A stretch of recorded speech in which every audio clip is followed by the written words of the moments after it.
माननीय सभासदों, माननीय अध्यक्ष जी,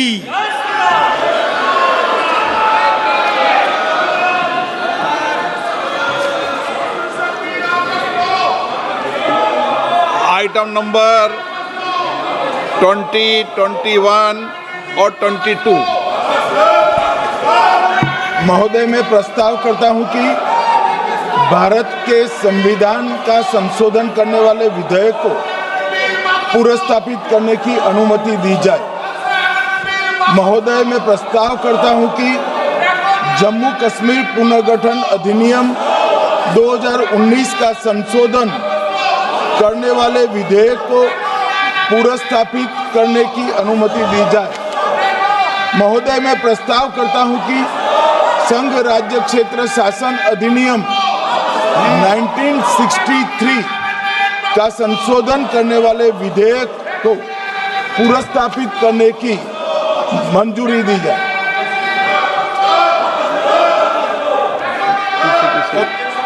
कर दिया। श्री असाउद्दीन ओवैसी जी। Sir, I stand to oppose the introduction of J&K Reorganization Amendment Bill 2025, Union Territories Amendment Bill 2025, and the Constitution 130 Amendment Bill 2025, sir. Sir, this violates principle of separation of powers, due process, undermines the right of the people to elect a government. Sir, it gives executive agencies a free run to become judge and jury executioner based on flimsy allegations, suspicions, sir. Sir, only when an offence is proved beyond reasonable doubt, then only you can leave the post and the membership. But here a mere accusation, allegation, the punishment of losing one ministerial post will follow. Sir, parliament democracy's chief ministers and ministers can only be removed through true means. First, executive prime minister can recommend their removal if the second council of ministers lose confidence of the legislature. Now this bill would empower the unelected executive bureaucracy to play the role of legislature. Sir, it undermines representative parliament democracy. This amendment would leave the minister and CM at the mercy of executive agencies. The severity of the amendment is not only in the fact that one loses their position if they are arrested, but even if they are detained.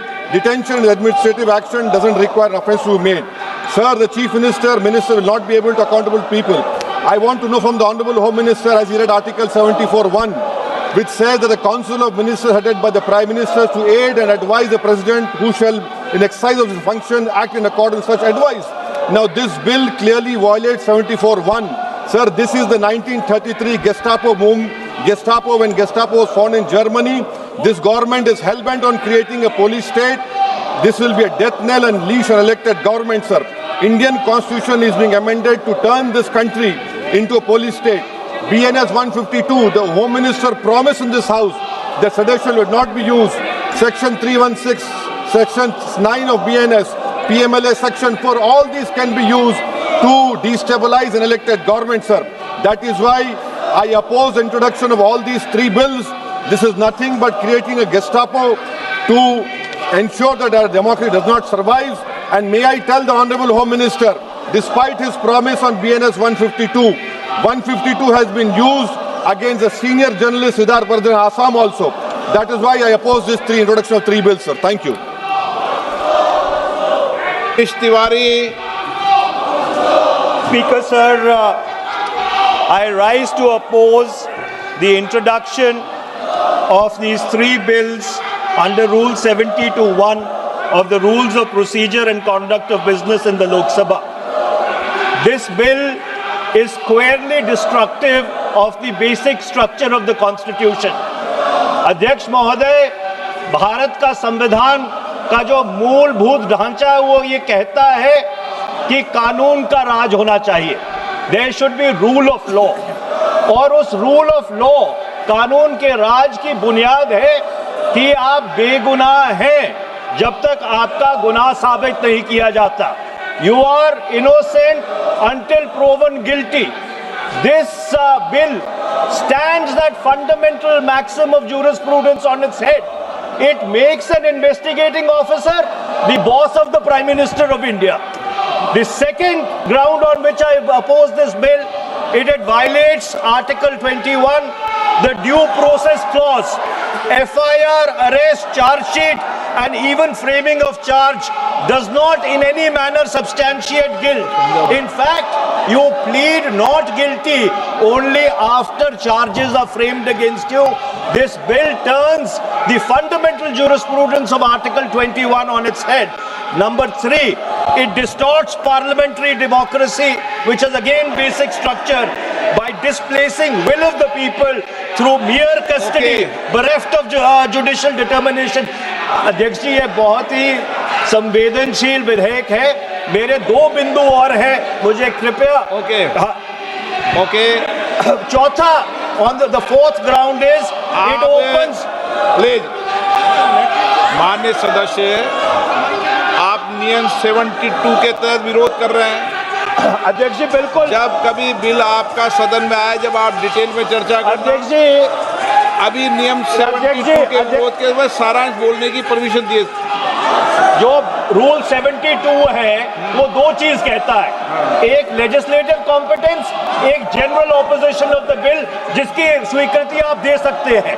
और क्योंकि ये इतना संवेदनशील विधेयक है, मैं आपसे ये विनती करता हूं इसके ऊपर पूरी चर्चा कराई जाए. मेरे सिर्फ 2 बिंदु और हैं. This bill, mister speaker sir. एक मिनट. हाँ, आपने कानूनन बात की, तो कानून ये भी है कि 72 उसके बाद भी अलाउ करता हूं, लेकिन संक्षिप्त में. बिल्कुल संक्षिप्त में अध्यक्ष जी. आपको डिटेल में चर्चा मेरे सिर्फ 2 बिंदु और हैं. This bill opens the door for political misuse by instrumentalities of the state whose arbitrary conduct has been repeatedly frowned upon by the Supreme Court.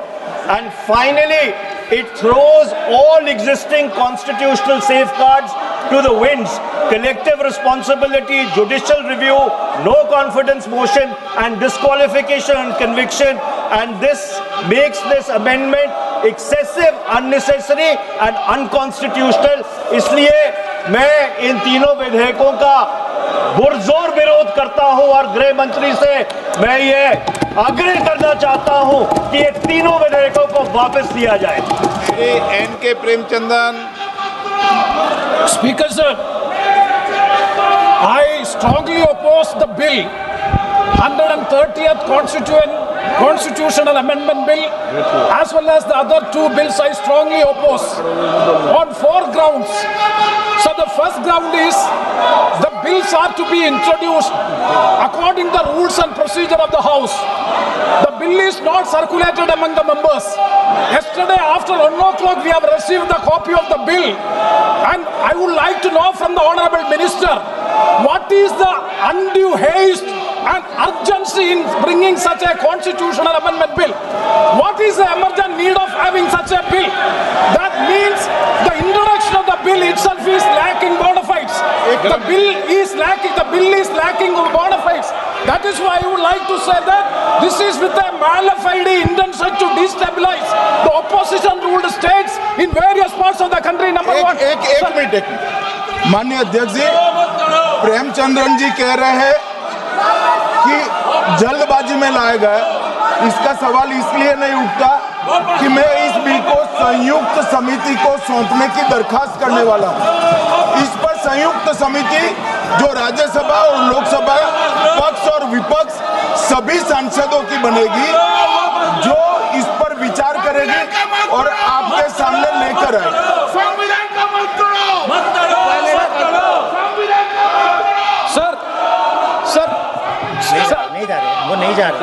Sir, I do agree with the Honourable Minister, but at the same time, the members are having the right to oppose the bill at the time of introduction. This is the legitimate constitutional right of each and every member to oppose the bill at the time of introduction of the bill. That is being contained in the proclamation, I am trying to say. And the second one is that is disqualification. Shri Venugopal.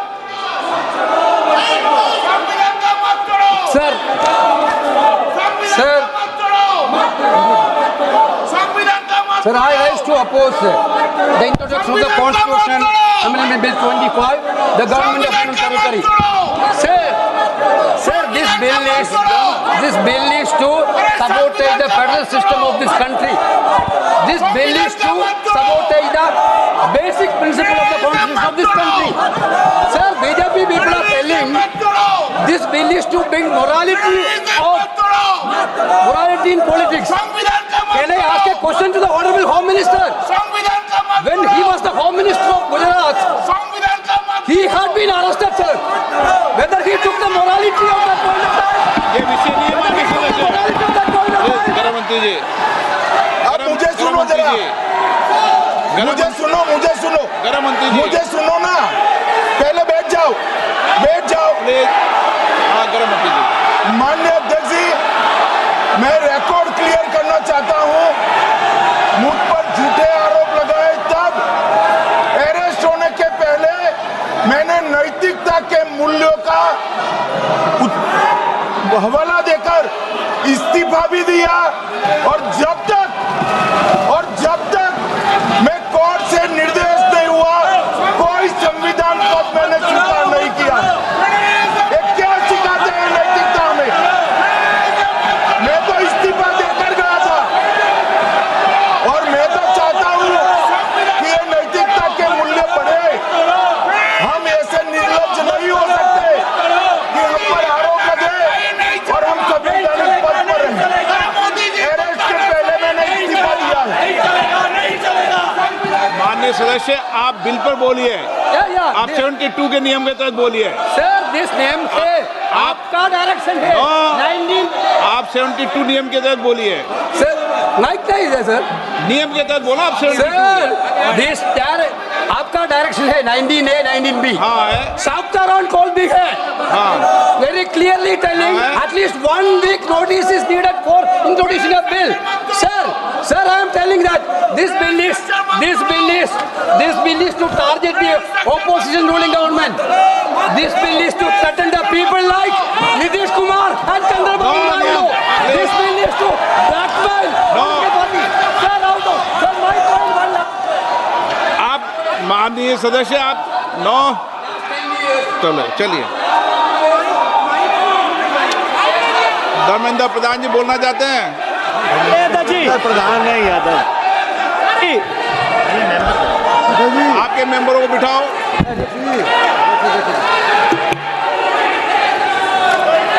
धन्यवाद अध्यक्ष जी।